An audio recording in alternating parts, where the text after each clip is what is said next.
मला तुमच्या computer skills upgrade करायच्या आहे? दिशा कम्प्युटर इन्स्टिट्यूट घेऊन आले आहेत महा डिस्काउंट ऑफर। आता कोणताही कोर्स करा फक्त 1800 रुपयांमध्ये।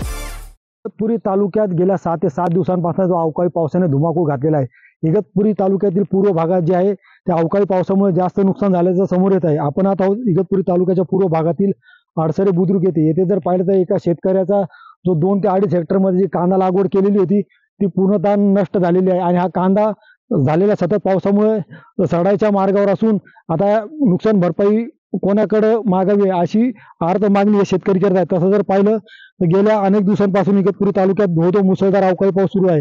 इथलं जर चित्र पाहिलं तर मोठ्या प्रमाणात जे आहे कांदा सडलेला आहे। आपल्या बरोबर येथील शेतकरी आहेत, आपण त्यांच्याकडे जाऊन घेऊया। दादा, नेमकं काय झालं?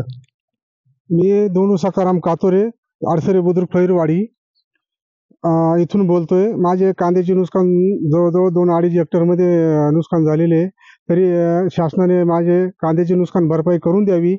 आमचा जो कांदे विक्री करून आम्ही जे भाताच्या पिकासाठी जे आम्ही खर्च करतो त्या कांद्याच्या उत्पन्नातूनच आम्ही करत असतो, पण यापुढे आम्हाला खर्च करायला पैसेच नाही, कारण कांदा सडून गेलेला आहे आणि त्याचं काही रुपया पण काढणार नाही। तर आम्ही कसं जगायचं आणि इथून पुढे कसं भाताचे उत्पन्न कसे काढायचे? तरी शासनाने दखल घेऊन आमची भरपाई करून द्यावी ही माझी विनंती आहे।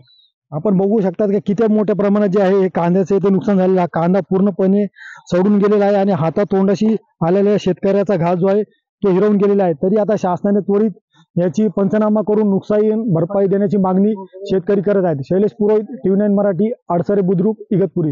मला तुमच्या कम्प्युटर स्किल्स अपग्रेड करायच्या आहे? दिशा कम्प्युटर इन्स्टिट्यूट घेऊन आले आहेत महा डिस्काउंट ऑफर। आता कोणताही कोर्स करा फक्त 1800 रुपयांमध्ये।